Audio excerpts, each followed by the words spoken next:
Hi, I'm Erica Mills. Welcome to this edition of the Class in Cam. Let's talk about humor, shall we? Now I know what you're thinking.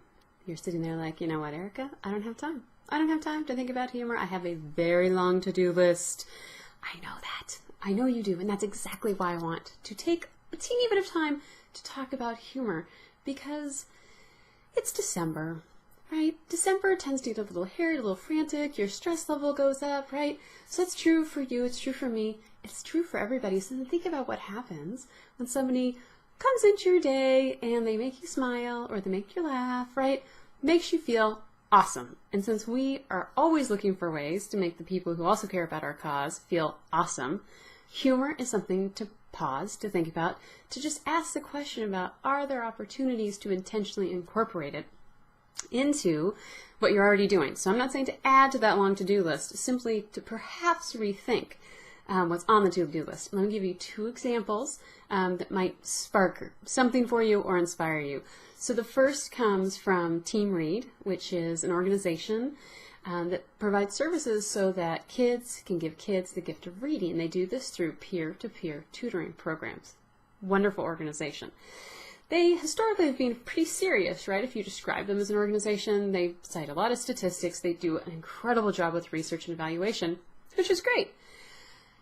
However, it wasn't super approachable. And so earlier this year, the Seattle Foundation created something called Give Big Day. And so it turned out to be the biggest day of philanthropic giving in King County's history. It was very cool. So all these mission-driven organizations were looking for ways to engage new donors or more deeply engage current donors. So what Team Read did boldly was have Mr. Give Big Chicken. Yeah, Mr. Give Big Chicken. Someone dressed up in a chicken suit, put on a t-shirt that said Team Read, and Mr. Give Big Chicken went out into the community, and he showed up at libraries, and he interviewed the board chair, and, he had chats with donors, and he has his own Facebook fan page. You can go ahead, find it, Mr. Give Big Chicken's Facebook fan page. People loved it. They had fundraising goals. They knocked him out of the park. Why?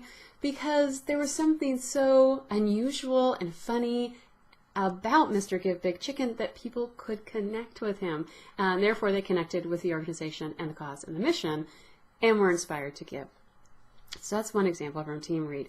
The other example is a blog post, right? So if any of you are watching this and you need to be writing some blog posts, think about how you might be able to do that in a way that you use humor to engage people, right?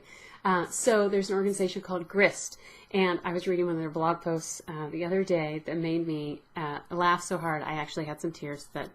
Maybe that's just me, but I thought this blog post was so funny as to be moved to tears in a good way. So what GRIST does is really helps those of us who are out there in the world try to find ways so we can sort of walk a little more lightly, right? So they're fundamentally an environmental organization. And these topics can be pretty heady, pretty serious stuff, yet throughout all of their work, it is humorous and funny and approachable. And this blog post was really a great example of that. So it was from the Greenie Pig. Yeah, the Greenie Pig, which is a play on words of the guinea pig. So again, if you go to the blog post, you'll see a picture, a very funny picture of the Greenie Pig. And the Greenie Pig had to go on a carbon diet, right? Because Greenie Pig, over the holidays, was going to take a plane from Seattle to West Texas. And so Greenie Pig was looking for ways to offset the carbon emissions created from flying. Now, many of us are going to be taking an airplane. So instantly I have a connection with this, right? Now this is something I'm going to do. So how can I offset that? And the blog post was written from the perspective of the Greenie Pig, and it's hilarious. I won't go into the details here, but I really would encourage you to go find it and read it to see how simple adjustments, one writing it from first person, meaning it was Greenie Pig writing, as opposed to someone writing about the Greenie Pig, third person, which is a little more common. So that's a little bit unusual. And then the idea that a guinea pig is telling you about its diet is just funny, right? So they took this topic that usually the tone of voice and really the overarching sentiment is something that's very serious, right? When we talk about carbon emissions, we have a tone of voice that is like this. It is very serious business. And it is serious business. And yet, we have to give people ways to connect, right? To see their piece of it, to be able to see what they could do and be inspired to take action. And I have to say that little blog post I am definitely inspired to take action so that I can reduce my carbon emissions because of my flights. Right, so humor can be something, a lens through which you see your work, how you do your work, and then also the work that you produce. And I really think of it as really a gift that you can be giving to the people who care about your cause this holiday season.